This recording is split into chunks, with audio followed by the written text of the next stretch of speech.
अखेर पोलिसांनी रुपाली चाकणकर यांच्या बहिणीला नोटीस बजावलीच आणि या प्रकरणाने राजकीय वर्तुळात मोठी खळबळ उडाली। चौकशीसाठी प्रतिभा चाकणकर शिर्डीत गेल्या। पोलिसांकडून सखोल चौकशी झाल्यानंतर बाहेर आलेल्या प्रतिभा चाकणकर यांनी प्रसार माध्यमांसमोर हसत हसत प्रतिक्रिया दिली। त्यांच्या या वागण्यामुळे अनेकांच्या भुवया उंचावल्या, कारण जणू काही गंभीर प्रकरण घडलंच नाही अशा थाटात त्यांनी आपली बाजू मांडली आणि या सगळ्या प्रकारावरून वातावरण तापलेलं असून संगीता तिवारी यांनी प्रतिभा चाकणकर आणि रुपाली चाकणकर यांच्यावर जोरदार संताप व्यक्त केला। त्यांनी थेट शब्दात नाराजी व्यक्त करत या प्रकरणावर कठोर भूमिका घेतली। त्यांच्या प्रतिक्रियेमुळे या वादाला आणखीन धार आली आहे आणि राजकीय आरोप प्रत्यारोपांना वेग आला आहे। नेमकं संगीता तिवारी काय म्हणाल्या, त्यांनी कोणते गंभीर आरोप केले आणि या प्रकरणात पुढे काय घडणार हे जाणून घेण्यासाठी हा व्हिडिओ शेवटपर्यंत नक्की पहा। व्हॉइस ऑफ महाराष्ट्र न्यूज चॅनेलसाठी ब्युरो चीफ मुन्ना मुजावर यांचे रिपोर्ट। नमस्कार, मी पुण्यावरून संगीता तिवारी। चाकणकरबाईंचा माच काही जाईना आणि त्यांच्या बहिणीचं तर व्हिडिओ पाहिल्यावर आश्चर्यच वाटतं।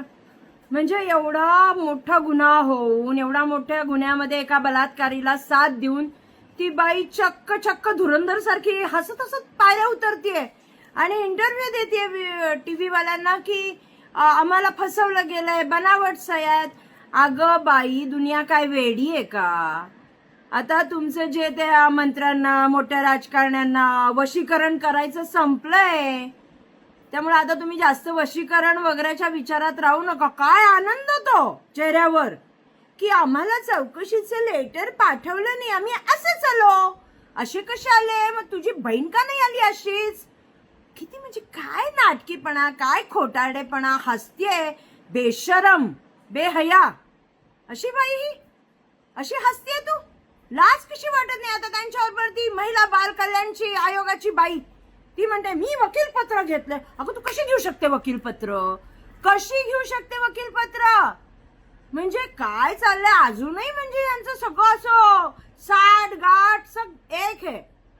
आणि आता यांनी ट्विट केलंय, माजी महिला आयोग रुपाली चाकणकर यांनी ट्विट केलंय की माझ्यावर आरोप केले जात आहेत। मीडिया ट्रायल, कसली मीडिया ट्रायल? लोक बघतायत ना, त्याचा पाय धुती आणि अशी पदर घेऊन त्याला पुसतीये, त्याला मिठाई भरवतीये, प्रेमाने कौतुकाने त्याच्या बलाया काढतीये आणि तू म्हणते माझा काही संबंध नाही त्याच्या कोणत्या कुकर्माशी। अगं तू कुकर्मात सामील होती ग बाई, कुकर्मात पूर्ण चाकणकर परिवार सामत्या। दमानिया मॅडम फोन कॉल काढतायत, लिस्ट काढतायत, 177 हिचे कॉल, 253 का 257 बहिणीचे। प्रतिभा, काय प्रतिभा आहे तिच्या? आता काय बोलायचं जाऊ दे, पण ती प्रतिभा चाकणकर जी हसत आली ना, तर असं वाटलं काढावा, जोडा आणि मारावा। लाज नाही वाटत? महिलांचं शोषण करताय, महिलांवर त्या माणसांनी बलात्कार केले, करोडो रुपये आलेच कुठे सांगता ना तुम्ही? मग ते आता दिसतायत तुमची जी आहे आता ते समता बँकेमधनं, समता बँकेतले तुमचे सगळे अकाउंट्स दिसत आहेत, करोडोंचा तुमचा व्यवहार झालेला दिसतोय। आणि एवढी कशी गो बया तू भोळी की तुझा नाव कोणीतरी वापरते आणि तू गप्प बसते? मग फोन कशाला करत होती घरातला? किती खोटं बोलायचं? थोडी तर लाज शरम ठेवा हो। हा, आणि एवढं करूनही ती चाकणकर बाई ट्विटर आणि ह्याच्यावर हँडलवर सांगते की मला अपराधी साबित करण्याचा प्रयत्न चाललाय, पुरावे दाखवा, मला दोषी ठरवलं जातं। अगं तू दोषी आहेस, तू दोषी राहणार आणि तू किती दोषी आहे ते पण सगळ्या पोलिसांना कळेल।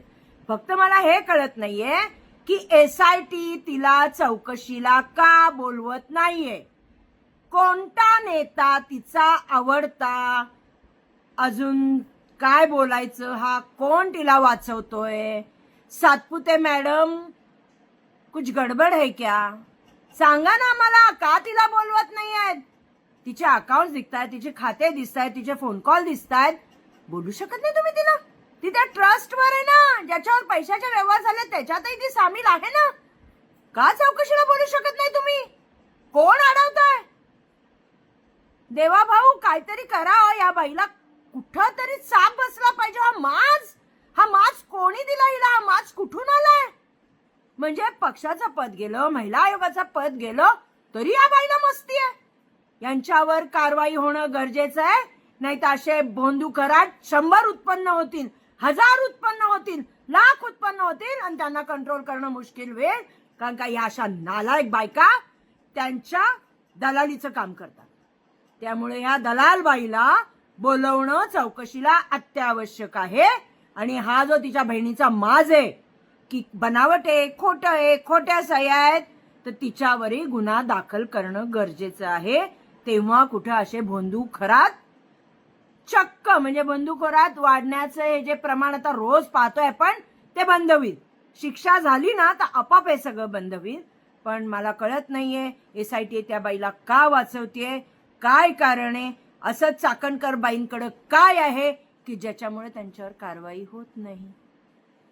तुम्हालाही प्रश्न पडलाय ना, मलाही पडलाय. मी पण विचार करते असं कोण आहे तिला वाचवते, असं कोण आहे तिचा आका तिच्या मागे, अशी कोणती गोष्ट आहे की ज्याला SIT घाबरते, पोलीस घाबरते, त्यामुळे तिला बोलवल्या जात नाही. असं कोणत्या मंत्र्याचं किंवा कोणत्या नेत्याचं नाव जुळलेलं आहे ज्याच्यामुळे हे सगळं होतंय.